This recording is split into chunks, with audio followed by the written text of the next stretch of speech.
Bueno, ¿qué tal? Buenas tardes a todos. Un gusto de nuevo. Eh, bueno, vamos a continuar con el programa. Eh, para ahora a esta conferencia les quiero presentar a Hugo Svetlitsa. Él es argentino, es psicoanalista. Les platico un poco de él. Él fue jefe de sección del Departamento 1 del Hospital José T. Borda en la ciudad de Buenos Aires. Es AME, analista, miembro de la Escuela Freudiana de Buenos Aires, y también participó en la Fundación de Convergencia en Barcelona en 1998.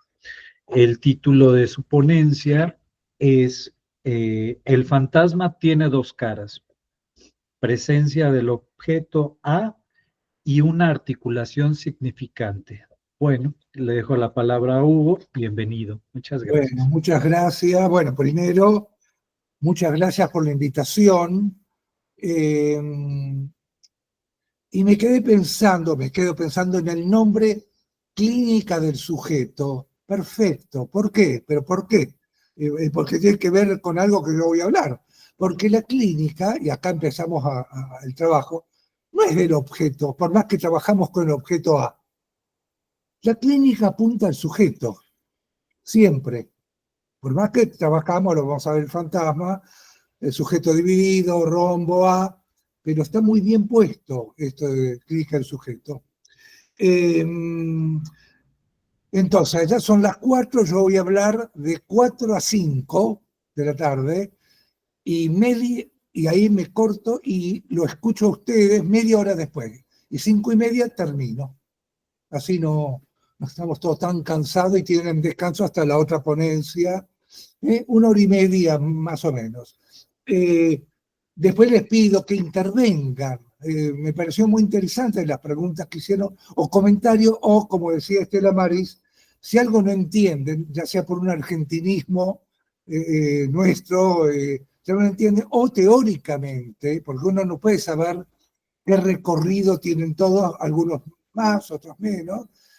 Me preguntan, no hay ningún inconveniente. Es más, yo siempre les pido a los participantes, por favor, pregunten, comenten, disientan si no están de acuerdo. Bueno, bien. ¿Qué caracteriza al objeto A? Recién hablaban de la angustia, que nos introduce en el tema de la falta radical. Y esto es fundamental en la constitución de la subjetividad. El neurótico muchas veces intenta taponar la falta, porque no siempre uno aguanta la castración a cielo abierto. Obviamente, voy a dar una definición, porque muchas veces se preguntan, ¿y qué es el objeto A? Algunos dicen, bueno, es una notación algebraica, y eso no ayuda. Y yo con mi clínica, ¿qué me importa que sea una notación algebraica? Si en cambio sirve para la clínica que el objeto A es un pedazo de lo real del cuerpo pulsional del otro. Es un pedazo del cuerpo pulsional del otro. Y aparece después, se consolida después de la represión primaria. Yo voy a saltear. En la tercera, ¿saben lo que es la tercera, no? Tercer conferencia que dio Lacan en Roma, dice que los fragmentos del objeto son identificables corporalmente. ¿Qué quiere decir esto? Que cuando el paciente dice, el otro social, el gran otro, bueno, yo leo acá lo que dicen, ¿no? El gran otro Hugo, como hay otro Hugo, bueno, no importa. Hugo hay uno solo. Los fragmentos del objeto son identificables corporalmente. Digo, cuando el paciente habla de la especie de objeto A, oral, anal, escópica o invocante, la voz, la mirada, algo del cuerpo del otro y de él, sin saberlo, por supuesto, está haciendo referencia. Algo, como dice el tango, qué grande ha sido nuestro amor, ay, y mirá lo que quedó, quedó un pedazo, un resto. Es resto, objeto es un resto. Es una pieza faltante del cuerpo del otro. ¿Se entiende? Cuando habla de esto, el sujeto sin saberlo se está refiriendo al cuerpo del otro. ¿Y cómo aparece el objeto A? En el seminario 6, el deseo y su interpretación, Lacan dice que el sujeto se encuentra con el objeto cuando descubre que no es el falo imaginario del otro. ¿Qué quiere decir esto? Es deseable que el niño, cuando leyó ¿qué me quiere? ¿Qué quiere el otro de mí? Se ubique en la posición, inconsciente por supuesto, de ser falo imaginario del otro. ¿Qué dicho más sencillo, más simple, más que sencillo, es, si yo soy falo imaginario del otro, lo completo.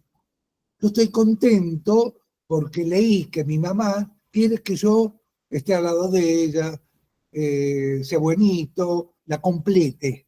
Entonces, cuando el chico deja esa posición, porque tiene que dejar esa posición, bueno, anda a dormir a tu cuarto, se produce la separación con la cosa, das Ding. ¿Tienen claro lo que es das Ding? Das Ding en alemán, esto es término de Freud, la cosa, y dicho también más simple, la cosa es el cuerpo entero, entre comillas entero, de la madre, que tuvo una expulsión. Hay que expulsar, si no, evidentemente se estaría cerca de la psicosis. Yo tengo que expulsar el cuerpo entero de mi madre. Entonces, a partir de ahí, descubre que él no es el falo imaginario del otro y se encuentra con el objeto. El sujeto aparece al final del recorrido pulsional y para poder completar su recorrido necesita del otro.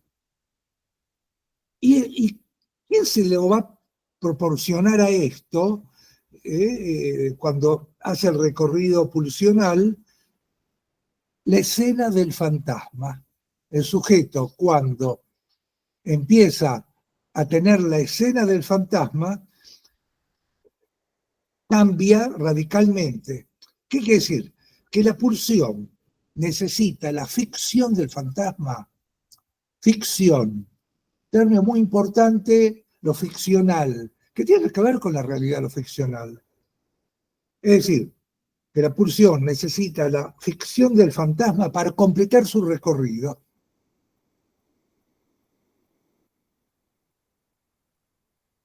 Es el fantasma el que le va a proporcionar al sujeto un falso ser. ¿Por qué falso ser? Y porque es construido, no es natural. En psicoanálisis no hay nada natural. Al estar atravesado todo por el significante, no hay nada natural. Por el significante, por la cultura, no hay nada natural. Entonces, no es originario. ¿Y cómo hace el sujeto para proporcionarse un ser? Yo soy. ¿Cómo hace? Lo va a tener que buscar, y ahí sí, en el objeto. Lo va a tener que buscar en el objeto. Porque el objeto, vuelvo a esto, el objeto A, el objeto, es el único resto que quedó de lo reprimido primordial. Vuelvo a decirlo. El objeto, con la especie de objeto oral, anal, escópico o invocante, es lo que quedó de lo reprimido primordial, que nadie sabe qué pasó a los 2 días de vida de uno, del infante, del bebé. El objeto, de ahí la importancia del objeto, es como un resto que viene a decir especialmente, no sé si lo dijo Estela Maris, la voz y la mirada. Voz y mirada fundamental para trabajar, voz y mirada es fundamental para trabajarlo en el análisis. Permanentemente aparece el tono de voz o el tono de voz del analista, la mirada.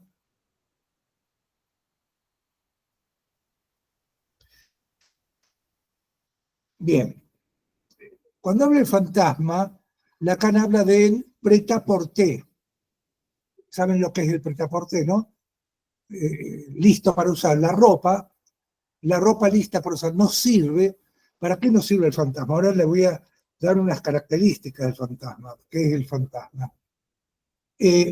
Nos sirve para decir, soy eso. Es decir, el niño tuvo que leer, vuelvo a esto, ¿qué me demanda mi mamá? ¿Qué quiere mi mamá? Nosotros siempre damos un ejemplo, yo tenía un paciente que me decía, mis padres no podían tener hijos, ya eran grandes, y bueno, nací yo, me dice un paciente, y era la alegría de la familia. Todos me venían a ver y mi mamá me decía, sos la luz de los ojos de mi vida. Esta frase es muy común, que diga alguna madre o un padre, pero más de las madres, o la abuela, o la tía, venían toda la familia a verlo al chico, lo sentaban. El chico es el pequeño, no sé si ustedes dicen chico. Si no entienden alguna terminología, lo sentaban en el living y todos mirándolo. Adivinen con qué objeto se identificó inconscientemente, por supuesto, este niño luego, ¿no? Objeto, mirada. Y bueno, uno dice, ¿y qué repercusión tiene esto? Bueno, podrá tener distintas repercusiones. Si yo cargué inconscientemente el objeto mirada, a lo mejor necesito, bueno, es bueno, esto me sirve, a lo mejor necesito que los demás me miren para dar una clase y no me miran.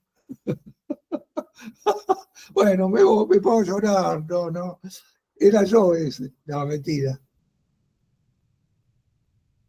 O al revés, digo, alguien que no puede dar una clase, en el caso que sea un psicólogo que dé clase, porque no soporto que 20 pares de ojos me miren, no soporto, ¿se entiende?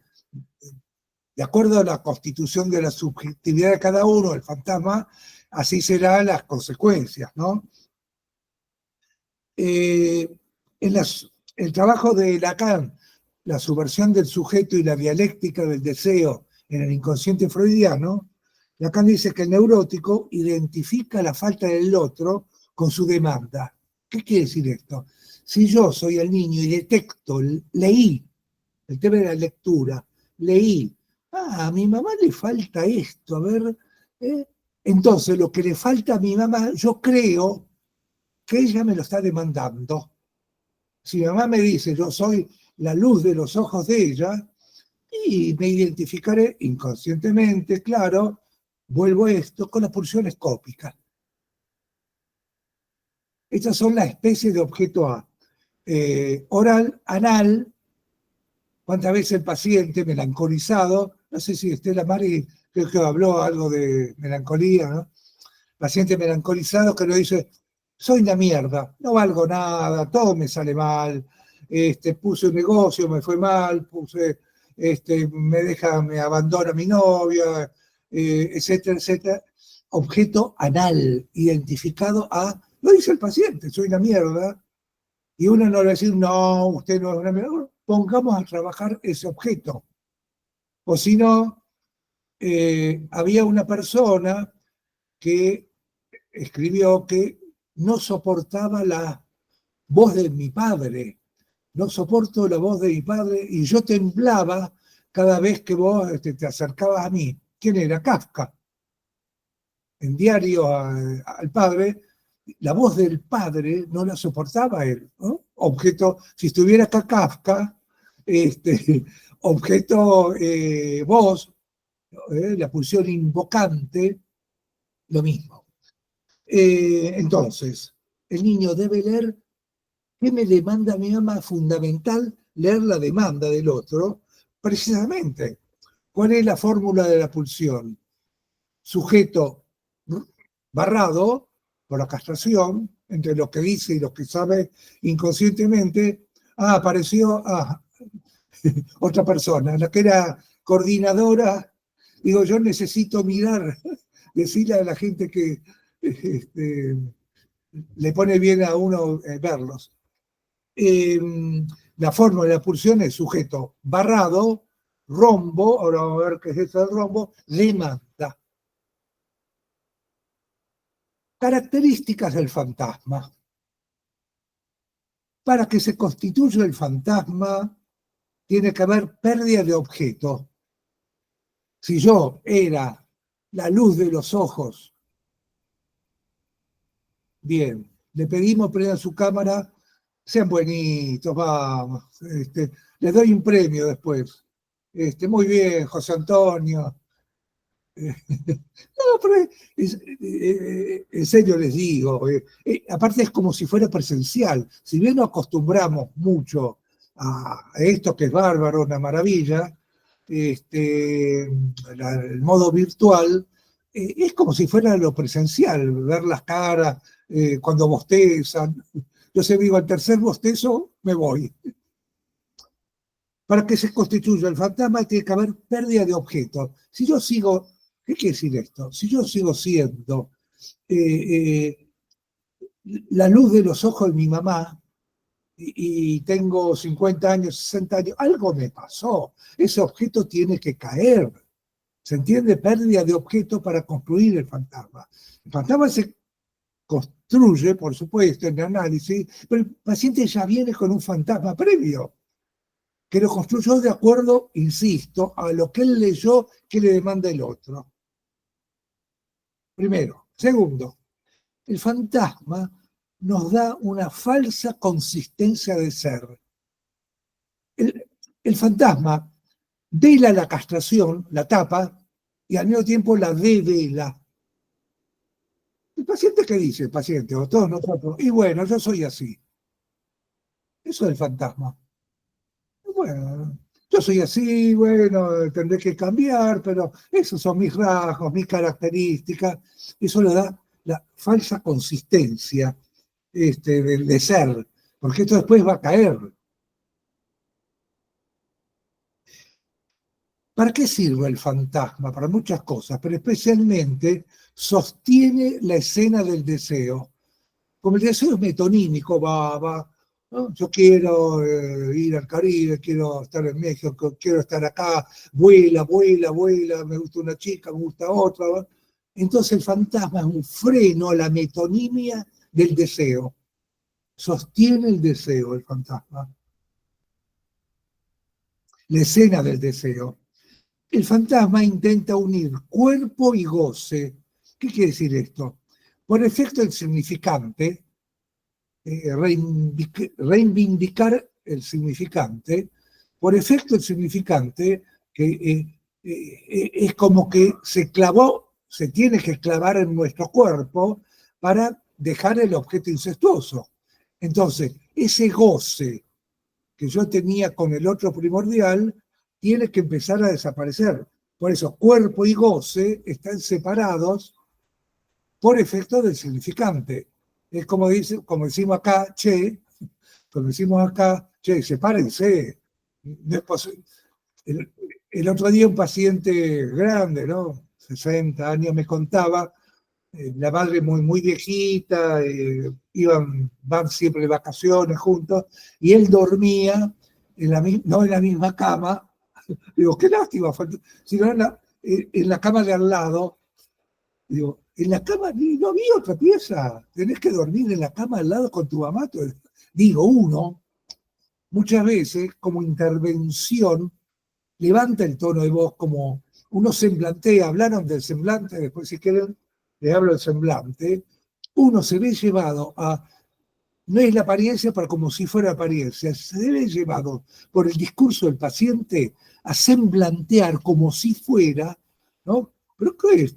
¿Estás durmiendo? No había, riéndome, por supuesto, ¿no? Con humor. Nosotros en general, nosotros, yo y hay otros que empleamos el sentido del humor si el paciente tiene humor.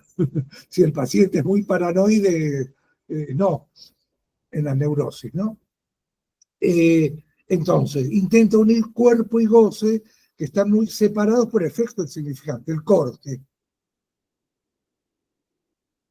El niño, entonces, para construir el fantasma, debe hacer una lectura, ya lo dije, de cuál es el objeto, esto es fundamental, que le demanda lo que él cree. Lo que él cree que le demanda. Y no siempre es fácil, en el trabajo, hablo del trabajo con neuróticos, por más que haya pasado años y años y años, la marca, la huella de lo que el otro me dijo, el otro primordial, mi papá, mi mamá, mi tío, mi abuelo, me dijo, se clava en el cuerpo. Una paciente, el padre le decía de chica, la madre psicótica, y el padre le decía, bueno, a mi paciente de 50 y pico de años, desde chica, muy religiosos ellos, vos tenés que ser comprensiva con tu mamá. La madre pegaba, una psicótica, pero sé comprensiva, no reaccioné, sé muy comprensiva, y ese ser comprensiva, tolerá al otro, no reacciones con cualquier otro, tolerá al otro, a tal punto que en estas redes Tinder, ¿conocen? Ahí Tinder es universal, Tinder, Badoo, ella conoce a tipos, a hombres, y es tan comprensiva que los hombres se ponen como objeto de goce del hombre. Un tipo le dice, mirá, tengo un hijo discapacitado, no le puedes dar dinero, le da dinero. Otro le dice, bueno, quiero casarme con vos y tenía esposa y 5 hijos. Yo me río. No pudo, no siempre es fácil cuestionar lo que me dijo el otro. No, ayer, hace 30, 40 años. Esto es muy importante. Y no, obviamente no pasa por su historia, no pasa por algo volitivo. Bueno, cuestiona lo que dijo tu papá o tu mamá. Las letras del otro están marcadas a fuego. Y uno de los objetivos muy bien el título de la institución de ustedes, es ir a la subjetividad.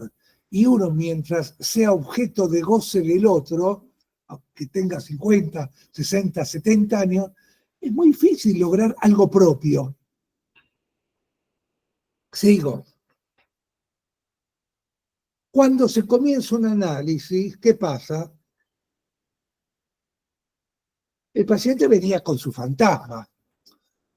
Uno empieza a construir el fantasma en el análisis, pero ese fantasma hace que por algo pidió análisis. Uno le pregunta, bueno, ¿por qué viene? Estela María hablaba de las entrevistas preliminares, ahí uno detecta algunos puntos, no se interpreta en entrevistas preliminares, pero uno empieza a detectar algo, y viene cuando vaciló el fantasma, con el fantasma que lo sostenía, yo soy esto, no valgo nada, soy una mierda, supongo un melancólico neurótico, no psicótico. La melancolía es un cuadro psicótico, pero nosotros decimos histeria melancolizada o un obsesivo melancolizado. Cuando vacila eso que lo sostenía, ¿no? Como el nudo Borromeo, que tiene movilidad el nudo, ya no lo sostiene, y si bien no se descolgó, pero hay un cierto desanudamiento de la neurosis.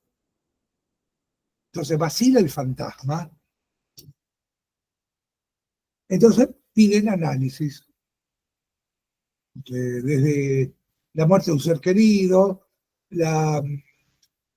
o en la neurosis ocurre la Liefersagung en alemán. Lacan emplea mucho los términos que empleaba Freud. ¿Qué quiere decir Liefersagung? Frustración de amor. Viene el paciente y mi novia me dejó, mi esposa me abandonó, se metió con otro. Frustración de amor, que no es la frustración de goce que tiene que haber en un niño, en un sujeto.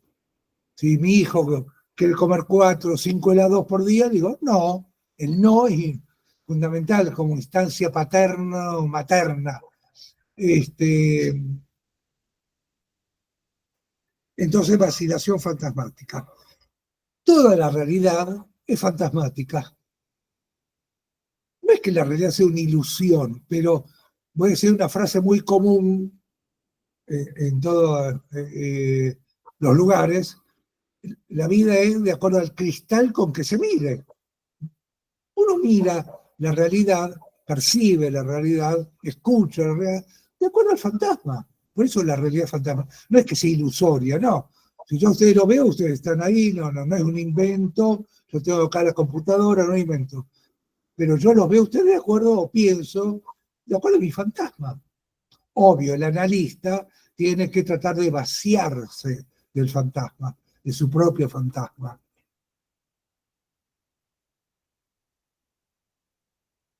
La lógica del fantasma, el fantasma es una lógica, así como hay una gramática pulsional, el seminario 14 se llama precisamente la lógica del fantasma. La lógica del fantasma arma, y esto es importante, una trama argumental, como una fotonovela, un poco viejo soy, una telenovela. Antes había fotonovela, y lo habrán visto ustedes. Como si fuera de Netflix, tienen, sí. Ustedes en México tienen, sí, obvio.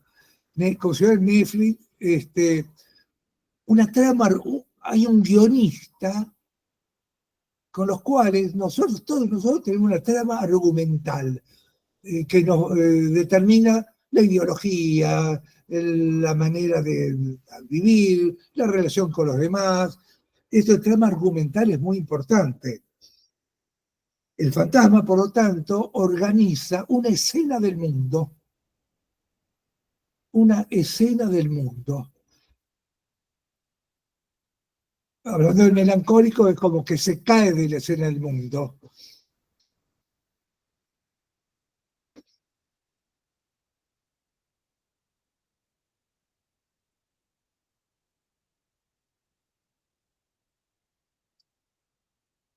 Es el fantasma un montaje gramatical, vuelvo, ¿no? Como si fuera una película, un montaje gramatical, el fantasma, donde la pulsión se ordena. Porque la pulsión es el ello o eso. Acá en francés le pones ça, cedilla, a, eso, para decirlo como algo impersonal, es un tanto convulsionado el ello. Y hay que, esto pulsional se organiza, si todo va bien, con el fantasma. Si todo va bien en un tratamiento. El fantasma es, por lo tanto, ¿qué? La novela familiar. Muy importante. Yo con el paciente habla, bueno, sí, porque mi tío tal cosa, y una vez fui a la cancha de fútbol con mi abuelo. Ahí es donde uno pregunta, esto que es cotidiano, el sí no implica nada tan importante, pero uno le tira la lengua cuando habla de alguien de la familia. Por algo lo habla. Y esto que vos me dijiste, que ibas a la cancha con tu abuelo, y contame algo más de uno como quien no quiere la cosa. No es que uno le dice, cuénteme. Uno semblantea muchas veces con el paciente neurótico, no con el psicótico mucho más, como si fuera, voy a esto, pacientes que no tienen letra. El otro día en una supervisión me decía un psicoanalista, ¿no? Bueno, pero si el paciente no tiene letra y no sabe de qué hablar, o me habla solo de el trabajo, y me habla de algo aburrido, el trabajo, que está en la computadora y siempre es lo mismo, no importa, tírale la lengua, se plantea como si fuera un amigo, va a ver que, porque no hay que esperar que aparezca un lapsus. Otro paciente nunca apareció, por ahí apareció un lapsus mío, al decirle con otro nombre, se muere, lo viene mal el paciente. A todos nos pasa eso, un lapsus mío, y no del paciente.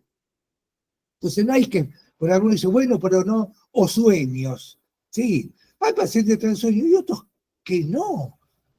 Puede decir, sí, soñé, pero ni me acuerdo, y no le den importancia. Entonces, esto me parece interesante como clínica del sujeto, tirarle la lengua como uno semblanteando. El semblante es un recorte que, el semblante es RCI, un recorte de lo imaginario, donde está lo simbólico de un pedazo real. Se conjuga en el semblante que tiene el analista, pero el analista no es el semblante. Vuelvo a esto. El analista juega la escena que le propone inconscientemente el paciente. Uno juega la escena.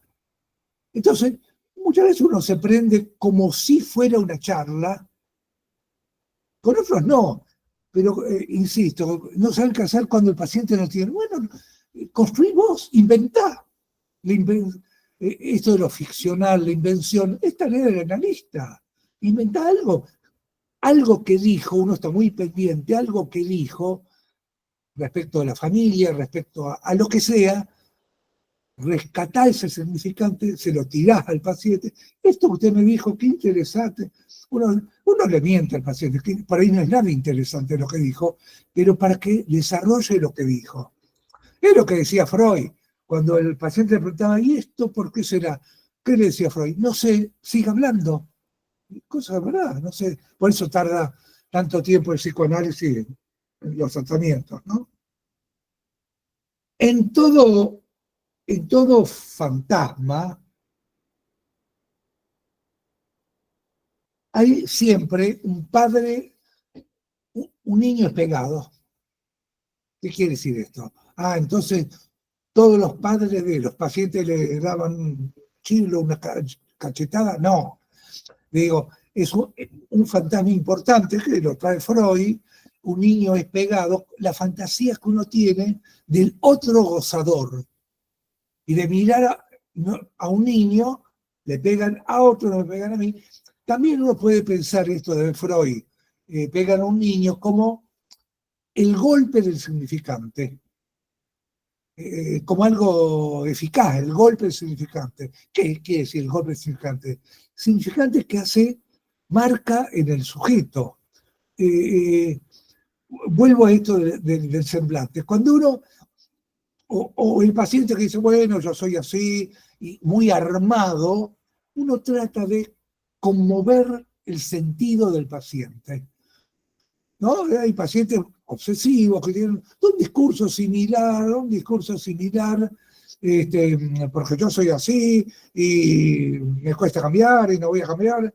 Uno intenta conmover el semblante que trae el paciente, no solo el analista. Y dice Lacan en Liturater, cuando uno sacude el semblante del paciente, llueven, habla de la lluvia, Lacan habla mucho de la naturaleza, ¿no? El faro y meteoro, lluvia, nube, llueven significantes que no estaban previamente, ¿se entiende? Uno conmueve,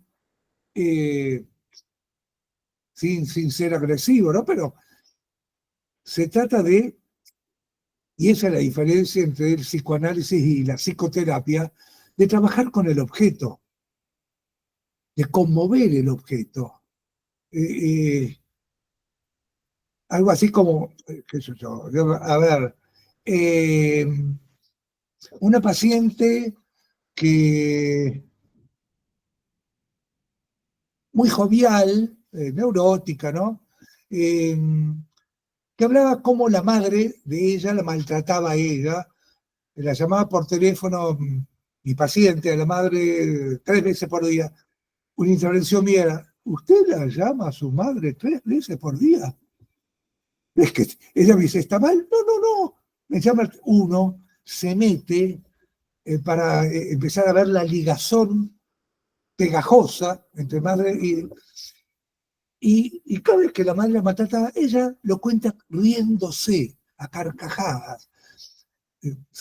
Salteo. Ella era jefa de recursos humanos de una entidad y tenía que, con el micrófono, reunir a todos los empleados de la empresa para motivarlos para que produzcan más y mejor, si eso no es capitalismo.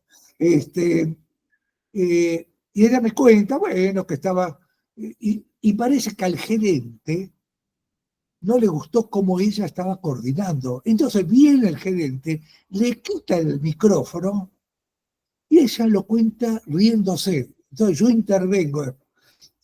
La intervención de uno, del analista, no es pensada. Entonces elevo el tono de voz. ¿Cómo puede ser que usted, ante algo tan humillante, se ríe? Después dije, ¿qué dije? O se suicida o no viene más. Pero produjo efectos. Uno no lo pensó, pero era un momento en donde conmover ese goce, que aquí no pasó nada, que era muy humillante, ella contaba, quedó, la sacó de la coordinación y tiempo después, ella era abogada, que no ejercía, deja la empresa y empieza a ejercer como abogada. Pero uno no explica la intervención. No es que yo tenía que retarla para que usted... Uno no explica la intervención. Uno se ve llevado... Entonces, el tono de voz, porque uno no es monocorde, como era la APA de Asociación Psicoanalítica Argentina, filial de la IPA, Internacional Psicoanálisis, que tenían que hablar con un mismo tono de voz, monocorde, para que el paciente lo escuche de la misma manera siempre. No se podía cambiar estoy hablando 40 años atrás, ¿no? De lugar el consultorio para no que el paciente no se... Todo lo contrario. Entonces, bueno, digo, volviendo a esto, la novela familiar, un niño es pegado. Fórmula del fantasma. ¿Cuál es la fórmula del fantasma? Como yo nunca empleo, yo muchas veces lo escribo, soy vago, pero bueno, se las digo. Sujeto dividido, ¿no? Lo tienen claro. ¿Por qué está dividido el sujeto? El que adivina le regalo una licuadora. Antiguo, una licuadora. Y bueno, ¿qué vamos a hacer? Dividido entre lo que dice él y el saber inconsciente, o entre un significante y otro significante. En cuestión preliminar, dice algo genial Lacan, que muy poco lo leyeron. Dice, el sujeto, ¿qué dice el sujeto? Su inefable y estúpida existencia. ¿Qué quiso decir Lacan? Inefable. No se lo puede definir el sujeto. Podemos definirlo entre un significante y otro, ¿no? Y estúpida existencia, ¿por qué? ¿Por qué lo insulta? No, estúpido viene estupefacto, boquiabierto. Mira lo que nosotros los neuróticos casi nunca entendemos del todo lo que el otro habla, el malentendido del hablante. Esto que vos dijiste, no, pero yo entendí otra cosa. No, pero yo creo que quizá lo mejor tal vez, la duda, en ese sentido, estúpido como estupefacto, nunca entendemos bien, y que lo pasa por algo intelectual, por supuesto, de qué se trata la cosa. Por eso me pareció genial, ¿no? Su inefable y estúpida existencia. Sujeto barrado. Creo que los primeros seminarios, después creo que no, Lacan hablaba del sujeto en fading, como esto, está eclipsado. Entonces, ¿qué necesita el sujeto? Entonces, yo como sujeto, ¿le gusta el boxeo? No. Yo digo, vieron que el boxeador está sin caerse en el ring, como bamboleándose, como moviéndose sin caerse. Eso es el sujeto barrado. Entonces, necesita sostenerse de algo, identificarse con algo que lo sostenga. ¿Con qué? Con un objeto. Por eso el rombo. ¿El rombo qué quiere decir? Mayor, menor, inclusive, pero lo más importante es mayor o menor. ¿Qué quiere decir esto? ¿Cuántas veces el sujeto, qué quiere decir esto? Que el objeto al cual se identificó es mayor que él como sujeto. Digo un ejemplo. El paciente que dice, a ver, que está posicionado, fijado, en una posición le decía, soy la mierda. No, soy la mierda. Bueno, no, pero desarrollelo. No, está bien, mire, no valgo nada. Tiene que identificarse con un objeto Y ese objeto, aunque sea una mierda, le da una identidad que no tiene. Por eso hay identificación, porque no hay identidad. ¿Se entiende? No es que yo no sé quién soy, mi nombre, ustedes también. Más que hablar de identidad, la palabra debe haber identificación a un objeto. Y esto es importante, la castración no funciona igual para toda la especie de objeto A. Digo, a lo mejor la castración, lo que yo decía, el ejemplo de la pulsión escópica. Ahí, en ese punto, vacila la castración.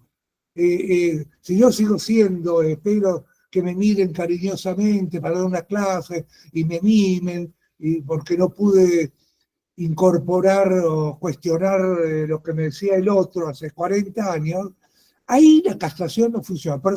Pero sí, a lo mejor en lo anal, en lo escópico y en lo invocante. ¿Se entiende? Cada especie de objeto A debe pasar por la castración. No siempre las 4 pasan.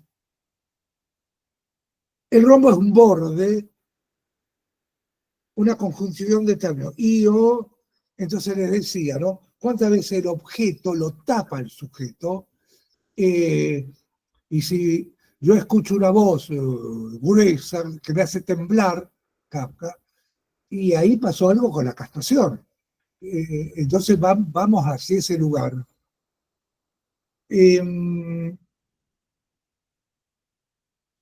Incluso el rombo, que también se lo llama losange al rombo, y tenía otro nombre también, poisson, panzón. No, poisson es veneno. Panzón. En losange se desarticula el rombo, ¿no? Que son 2 términos, 2 abajo, se desarticula cuando vacila el fantasma en la neurosis. Ahí el sujeto no sabe cómo comportarse. Sigo. Algo importante, y nos sirve para esto el fantasma, la entrevista preliminar, es para ver cuál es la letra que representa el sujeto. La letra, saben, ¿no? Está a mitad de camino entre lo pulsional, el objeto y el significante, a mitad de camino. Es un litoral entre el saber significante, que es el inconsciente, y el goce del objeto. Entonces, lo que uno busca es qué letra representa al sujeto, que no siempre es fácil. Y eso nos va a dar a nosotros la letra del fantasma. ¿Cómo es esto de la letra del fantasma? Muchas veces atendemos a, ¿vieron las frases hechas? El paciente dice, los refranes. Mi papá me decía, a ver, a ver, un refrán argentino, lo que decía San Martín, serás lo que debas ser o si no, no serás nada. Refranes de políticos. El paciente dice un refrán. Mi papá decía, el que amanece más temprano, no me acuerdo cómo es el refrán. Ahí aparece algo de la letra del fantasma. Cuando hablan de, mi papá decía, y uno ahí dice, a ver, para. Uno para al paciente. Desarrollalo más esto. El paciente no sabe que es importante esas tonterías. Nosotros decimos boludeces, no sé ustedes cómo lo dicen, boludeces, pero no por peyorizar al paciente, sino Lacan decía, con el el analista debe soportar las boludeces del paciente. ¿Por qué? Porque el material, la materia prima para nosotros, los analistas, son las tonterías que dice el paciente. Tontería entre comillas. El paciente viene y dice, lo que yo hice desde que me fui de acá a la sesión pasada hasta, fui al cine, entonces vi tal cosa, y después fui con mi novio al restaurante, y después... ¿Qué dijo? Entonces, está en nosotros soportar, lo dice acá en el seminario 15, seminario del acto analítico, Conegui habla de las boludeces, los españoles dirían gilipolleces, porque uno no quiere que el paciente venga con un discurso armado. no sirve para nada. Un discurso, ¿no? Imposible penetrar ahí.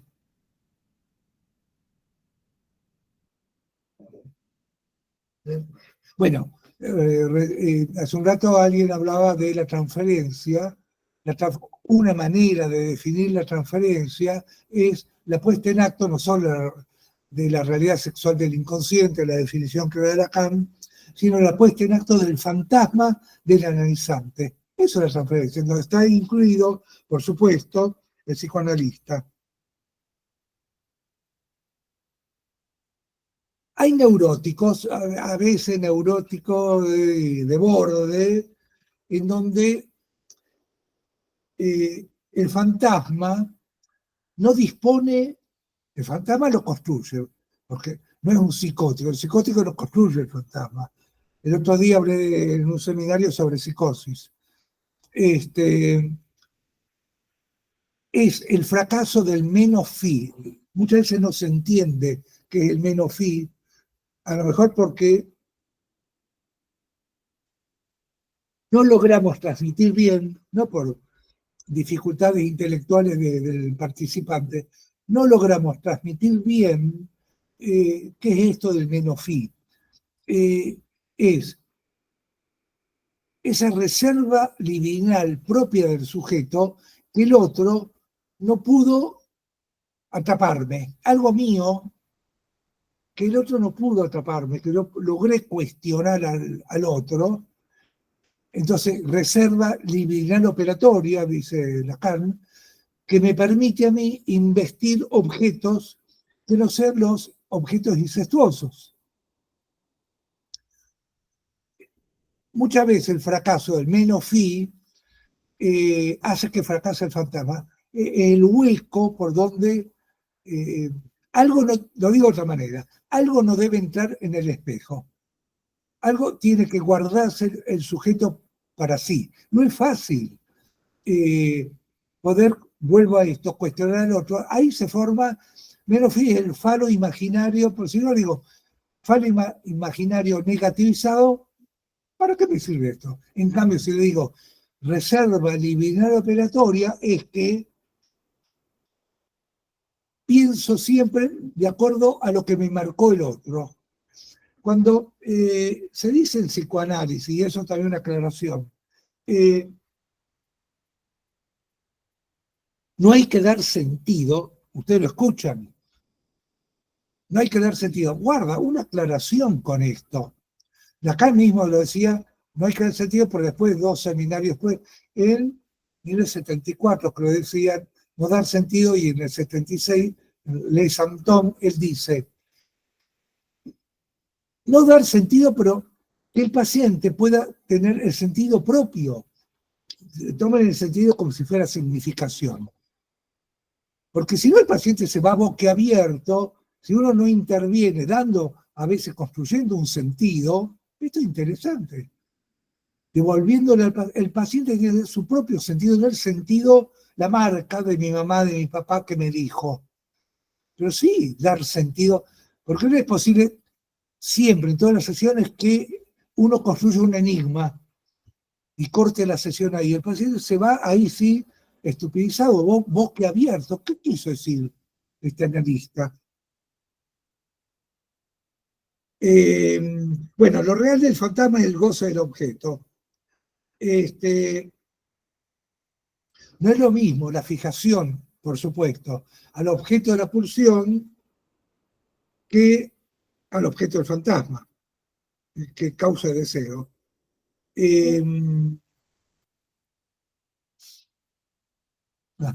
Me pone mucha suerte. Una compañera, María Eugenia Vila, que va a dar mañana.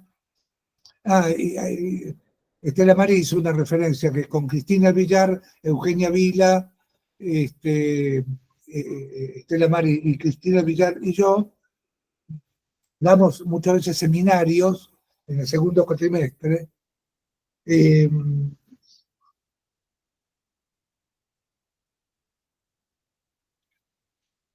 En el artículo, en el trabajo La represión, Freud Freud, volviendo al viejo Freud, dice, la fantasía es la elaboración de la pulsión. Interesante, como él hablaba no de fantasma, pero sino de fantasía, pero algo tiene que ver con la pulsión. Van a ser las 8, bueno, 8 de la noche acá, van a ser las 5 de la tarde, la hora del café, del té, con masitas, no sé si les gusta a ustedes, del mate, para algunos. Quisiera escucharlo a ustedes, preguntas, comentarios. Esto es una breve síntesis, por supuesto, en una hora de lo que pude hablar. Fantasma puede ser mucho más cosas, pero me interesa escucharlo a ustedes. Comentarios, pero lo que se les ocurra. Tiene media hora para, y terminamos en media hora. ¿Les parece? Yo tengo una duda, no sé si podría ampliar lo que es el tema de los Ange, porque yo por ahí tenía entendido que básicamente se puede entender el fantasma que es las distintas formas de relacionarse que va a tener el sujeto, digamos. A ver si entendí. ¿Qué es Los Angeles? ¿Me preguntás? Claro, se podría Sí, hablar más de eso. está muy bien la pregunta. El Los Angeles es el rombo, el articulador, lo digo más simple. El Los Angeles es un rombo, un articulador entre el saber significante, el sujeto dividido significante, que necesita estar articulado a un objeto. Acá le ponen un rombo que se llama Los Angeles, en donde es mayor, menor respecto al objeto. Por eso di el ejemplo. Muchas veces el objeto es mayor que el sujeto. Si yo tiemblo con la voz del otro, se apoderó de mí el objeto. Uno tiene que, para subjetivar, hacer que ese objeto poco a poco caiga. Se supone que, fin de análisis que hablaba, ese objeto del cual yo era, ese objeto, creo que algo de esto dijo un momento que yo entré, Estela Maris, ese objeto con el cual yo era, si yo era la luz de los ojos de mi padre, y lo hacía muy contento, tiene que caer. En el fin de análisis alguien dijo, cae, está acá la persona, cae el sujeto de ese lugar y él de ser de la lista, cae la lista. Ya no le supone tanto el saber. Se entiende lo que es sujeto, supuesto saber, que él, ya que estamos con el tema, ¿no? Que el neurótico piensa que el saber del inconsciente de él lo sabe el analista. Por eso le supone un saber, ¿no? Que el saber es el inconsciente, los dos comparten el mismo inconsciente. Está bien la pregunta.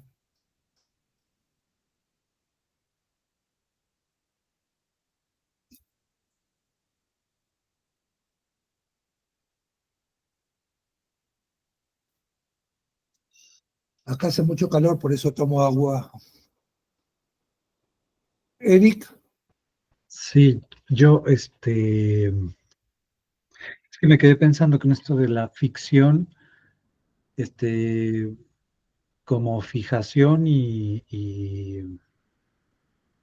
¿cómo se dice? Habla un poquito más fuerte, Eric. Sí, como fijación, la ficción como fijación, y la ficción como trama de un discurso, y por allí había escuchado yo el término de inmicción del sujeto, que digo, no sé en cuál seminario estará, ¿verdad? Pero, ¿qué es eso, no? Como el sujeto es como inversamente proporcional a,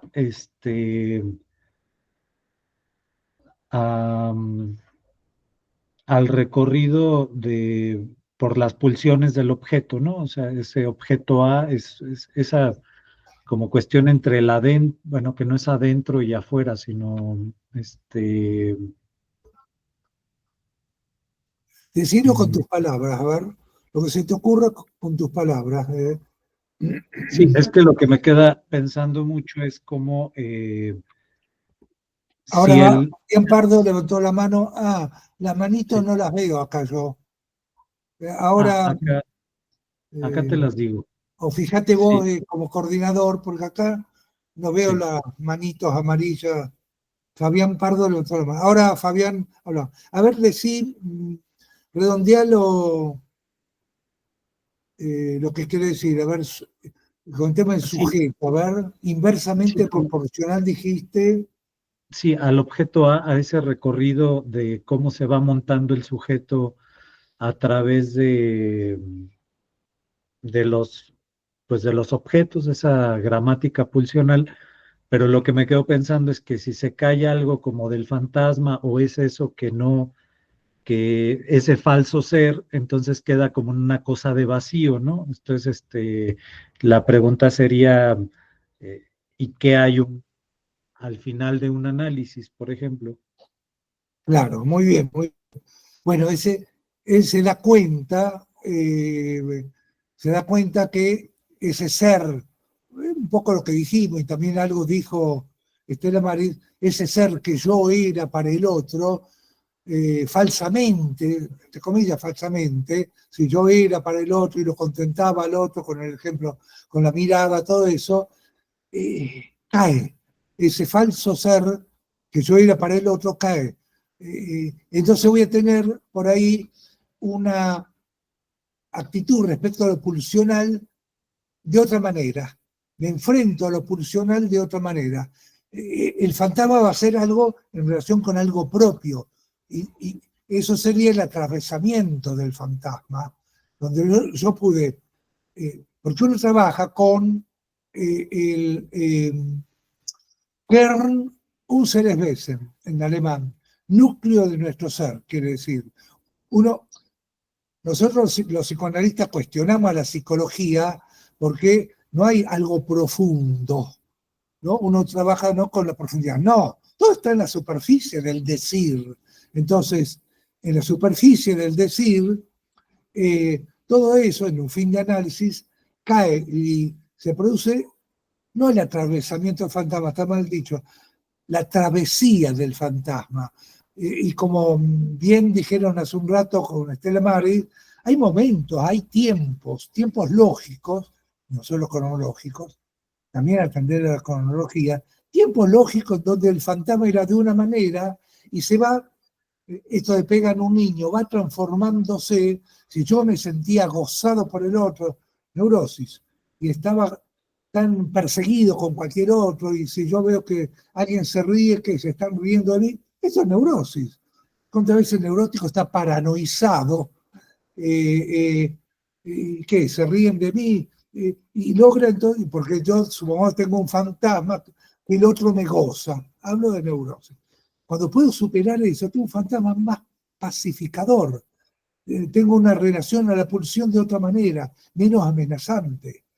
Cuando pude los tres tiempos pulsionales, y ahí se construyó el fantasma, cuando pude, desde mi pubertad, que se habla siempre de la pubertad, cuando se produce como una especie de, se llama sellado del fantasma, cuando ahí ya pude empezar a construir, y, insisto, el paciente llega a análisis con una vacilación fantasmática. Y no siempre el neurótico puede sostenerse en el fantasma. ¿Cuántas veces ataque de pánico? Y ahí el fantasma lo dejó de lado al sujeto. Tengo temor, ¿no? Sí, sí, sí, que lo pasa por lo cognitivo y tengo miedo a la oscuridad y bueno, vaya con un objeto acompañante, no pasa por ahí, ¿no? Pasa por algo, a lo mejor digo, ataque pánico con algo que de las coordenadas paternas está muy corrido, sin ser psicótico. O a veces una especie de alucinación auditiva, el hombre de las ratas. El hombre de las ratas decía que había fuerzas sobrenaturales y uno dice, es un psicótico.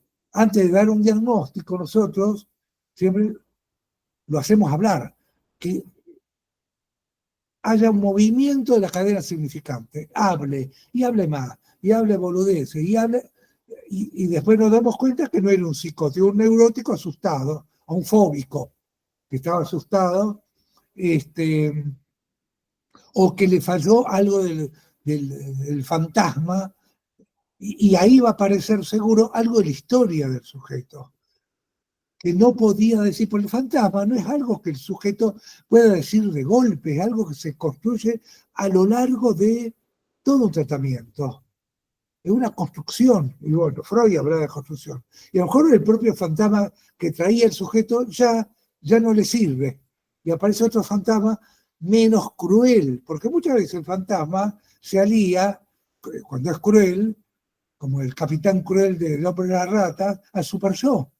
Nada más difícil que el super yo de un neurótico melancolizado. Ah, acá está Fabián, la foto de Fabián, que levantó la mano. Te Hola, escucho, sí, Fabián. Hola, muchas gracias, Hugo. Buenas de tardes para nada. todos. Ah, Eh, bueno, Sicilia.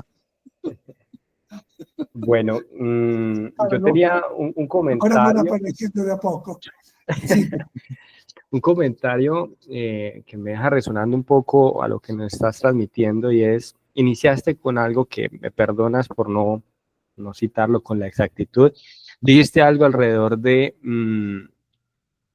que con el objeto se tapona la falta, ¿cierto? Algo al inicio.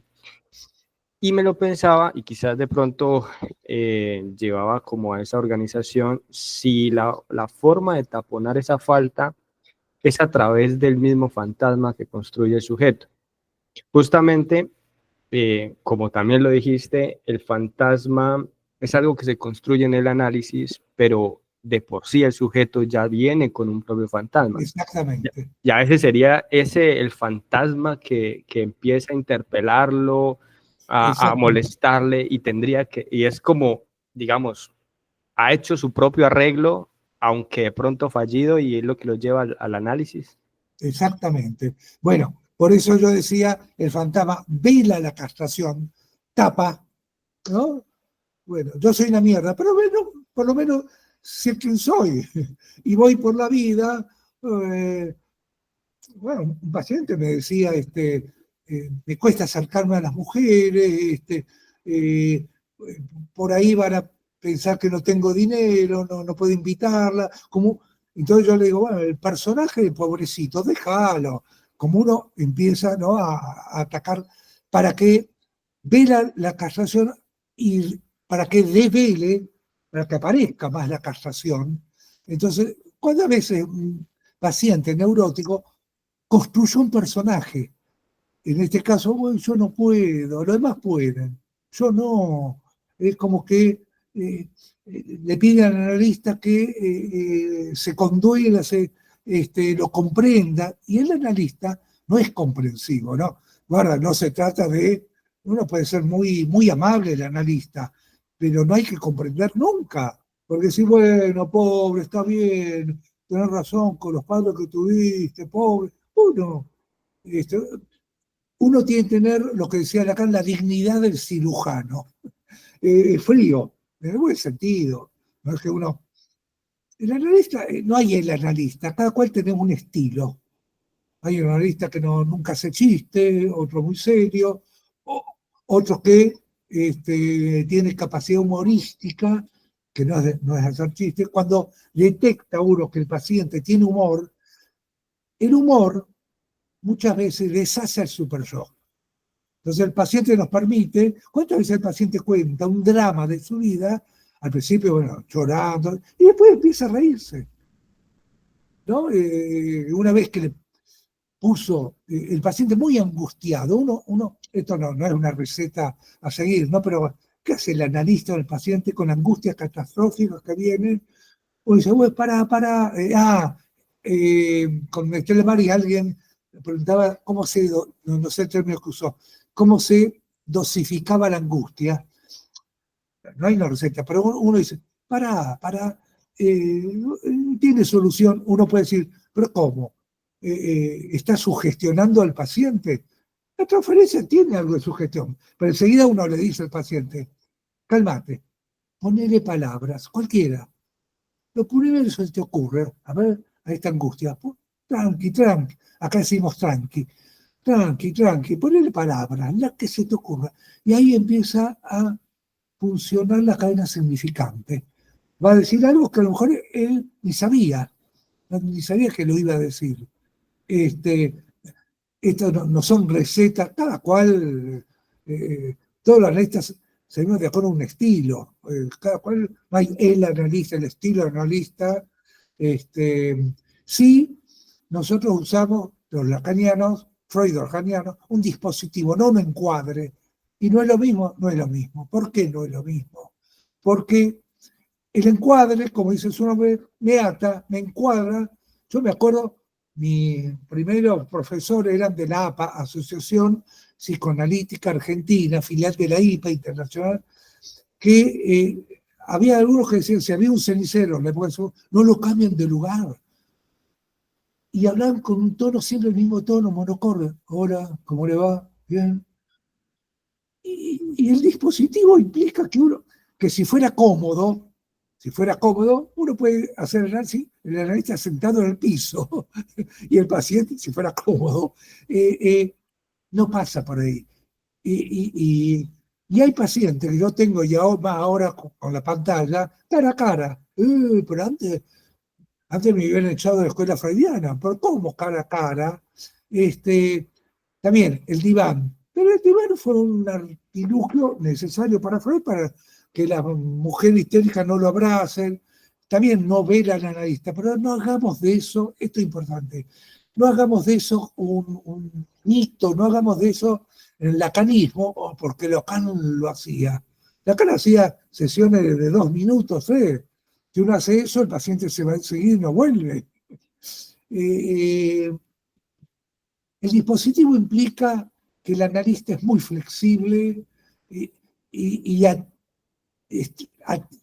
se atiene a la letra muy estrictamente de qué habla. Uno se pregunta, ¿de qué carajo habla el paciente? Muchos pacientes, hay acá en Argentina, a lo mejor pasó en México, Netflix, una serie de 4 temporadas, 4 capítulos, Adolescencia se llama. Entonces, y acá es una convulsión brillante, pese a que Netflix de 20 series, 19 son un bodrio infernal, malísima, y una rescatable. Y un par de pacientes me hablaban, ¿vio la serie Adolescencia? Sí, y empiezan a hablar de la serie, y uno está muy atento, uno puede responderle, sí, me pareció, pero muy atento a qué del sujeto repercutió, qué de la serie en el sujeto repercutió en él. Más allá de hablar, porque no es que uno se queda callado, el analista no es un analista mudo, porque hay un estilo de analista mudo, crees que yo le respondo, vi la serie muy buena. A veces hablamos con los varones, hablamos de fútbol. Yo soy de River, el más grande. Ustedes que son del Pachuca, de Rayados, de Tigre, digo, pero no es para quedarse en eso, porque hablando de lo cotidiano, psicopatología, de la vida cotidiana, que Freud le da una gran importancia, de ahí aparece el material del analista, no en el discurso universitario, que nos sirve mucho más eso que algo más armado. No sé si te respondí, Fabián. Sí, muchas gracias, Hugo. Incluso eso último de no caer en el lacanismo o en estos artificios un poco como tan estructurados, no sé si vale la pena, y ese le hace el eco a lo que también planteaste, como que el analista también debe vaciarse en su propio fantasma para no caer en esos. Exactamente, sí. Si el paciente, no, tuvo un padre que me abandonó y a uno le pasó lo mismo, uno se va a poner a llorar con el paciente. Si no podés, y a veces nos conmociona mucho una historia similar. Mi mamá me abandonó de chico, mi papá me pegaba, supongamos, ¿no? Uno tiene que ser frío, ¿eh? Si no, no puede ser analista. Lo que no quiere decir que uno no se conmueva, pero uno no mostrarlo a eso. Muchos neuróticos tienen toda una historia similar. Candela Agüero. ¿Sos vos? Candela, ¿quién es?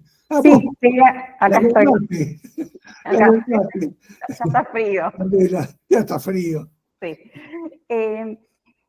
Quería comentar y preguntar, Hugo, porque me quedé pensando en los objetos de voz y mirada como constituyentes, ¿no? Y me vino un poco el pensamiento de la situación actual de niños y adolescentes atravesados por redes, el uso de las redes sociales, donde esto, sobre todo la mirada, ¿no? Estas prácticas de mirar, ser mirado, hacerse mirar, estos cuerpos que se exponen y se tapan los rostros. Me vino un poco esto para pensar los tiempos actuales en estos dos objetos. Y otra cuestión que me hizo pensar la exposición que diste es en relación a la alienación de los significantes del otro, ¿no? Y esto de estos pacientes, sobre todo cuando, en las historias de los nombres, ¿no? Cuando aparece el nombre, bueno, Sí. ¿por qué te llamas así? ¿Por qué te pusieron? Ahí también permite un despliegue en algunos, Sí. que es muy interesante, ¿no? La abuela que era la tía, el abuelo que no estuvo, que murió, también como punta de entrada para ciertas O me situaciones. pusieron el nombre, como Dalí, el nombre de un hermano Salvador, como un hermano muerto, murió hace un año, y eso trae consecuencias. Bueno, Dalí era talentoso, loco, pero talentoso, pero es cierto lo que vos decís. Me pusieron el nombre de mi abuelo, mi papá tenían el nombre, el mismo nombre. Bueno, y uno, por eso digo, uno trabaja, por eso Lacan jerarquiza psicopatología de la vida cotidiana de Freud. Jerarquiza, dejada de lado por los post-freudianos. Lacan es post-freudiano, pero nosotros decimos post-freudiano como algo peyorativo, como que se quedaron en reforzar el yo, como Harman, Chris Lowe, más allá que eran psicoanalistas capaces, Harman, Chris Lowenstein, pero se quedaron en un aspecto. Entonces, trabajemos con el olvido de nombres propios, trabajemos con Freud da muchos ejemplos de él mismo, lapsus, cómo funcionan los lapsus, relean, una sugerencia, ¿no? Psicopatología, vida cotidiana, claro, porque, a ver, lo imaginario, que yo no hablé del imaginario, RCI, bueno, pero bueno, no era parte de lo que iba a hablar hoy. Al principio Lacan era como algo a desechar del consultorio. Y si uno quería insultarlo al colega, uno decía, bueno, che, eso es imaginario. Después Lacan reivindica lo imaginario. Lacan habla del seminario 9 de la identificación como el falso imaginario, que sería algo que se quedó en lo pulsional, al verdadero imaginario, que es el imaginario enlazado a lo real y a lo simbólico. Jerarquiza lo imaginario, que no, al principio Lacan consideraba que había que desecharlo, pero ¿cuántas veces uno trabaja con lo imaginario del paciente, insisto, ¿no? Para que el paciente pueda acceder a lo simbólico y confrontarse con lo real, y que pueda tener un borde de lo real, porque lo real nos atropella en cualquier momento. No solo la pandemia, la muerte de un ser querido, nos atropella. Y tengo que tener algo fantasmático con el cual cubrirme. En ese sentido el fantasma sería algo así como, ¿se acuerdan lo de Freud? No me acuerdo dónde lo decía Freud, la membrana de protección antiestímulo, que uno necesita estar acaparado, porque lo real siempre está a la orden del día, o de golpe algo nos cayó mal de lo que nos dijo un compañero, un amigo, amiga, y tocó un punto del fantasma que uno no tiene resuelto, entonces, por eso uno trabaja con RSI y las intervenciones, insisto, las intervenciones, Lacan al principio decía, bueno, la intervención era desde lo simbólico, usted lo que quiere, ahí lo que usted quiere decir, en realidad dice tal cosa. No, uno trabaja muchas veces con intervención en lo real, sin palabras. Intervención, que no siempre es fácil, intervención en lo real sin palabras. A ver, un ejemplo. Isidoro B., que es nuestro gran maestro en la Escuela Freudiana de Buenos Aires, nos contaba un paciente que siempre llegaba tarde, tiene una sala de espera, y al turno que le tocaba llegaba tarde. Entonces un día, Isidoro B. se presenta en la sala de espera leyendo el diario, y el paciente lo mira, y él no le dice, bueno, entra al consultorio. ¿Qué le quiso decir? Pero en acto, sin palabras, por si le pone palabra, vos del tiempo hacés cualquier cosa del tiempo cronológico, entonces yo también. ¿Se entiende lo que digo? Muchas veces con un acto, pero no explicar el acto del paciente. Si uno explica el acto, ya deja de ser intervención lo real. Muchas veces las intervenciones son en lo real de la escena. Y cuántas veces el paciente, uno puede sancionar el fin de, cortar la sesión, no a los 5 minutos, no a los 10, pero cuando apareció un significante tan típico, tan un rasgo, que lo jodía al paciente, cortamos aquí, lo vemos, güey, pero yo quería seguir hablando. Reflexionar fuera esto, nada más que eso le digo. A veces hay intervención en lo simbólico y otras en lo imaginario en el sentido de, a veces uno hace semblante con estos pacientes de charla, insisto, no solo con los psicóticos, solo de charla. Así que fuiste al cine, ay, contame, paciente que no puede salir de su esquema, y contame, y yo voy a estar muy atento a cuando aparezca un significante fundamental en la vida de él, que nunca había hablado. Todo, en esta apariencia, que estamos hablando de una película, vio la final de la Champions, fútbol, sí, la vi, de la vida cotidiana. No pretendan que el paciente hable y hable con términos, porque yo mantuve relaciones íntimas. El paciente va a decir, no sé cómo le llaman ahí en México, estuve cogiendo con una mina, no sé cómo le llaman en México. Pero él va a hablar de un lenguaje igual, pseudo, vulgar, pero el paciente va a hablar como habla en la vida cotidiana, y eso es lo que nosotros queremos, no paciente engolado, superado por las circunstancias. Bueno, si no hay más preguntas, Eric, bueno, tuve el gusto, me encantó de estar acá. De nuevo, gracias por la invitación. Y vuelvo a decir, clínica, el sujeto, muy bien puesto, el nombre. Bueno, si no hay nada más, yo acá voy a cenar, ustedes van a tomar el café,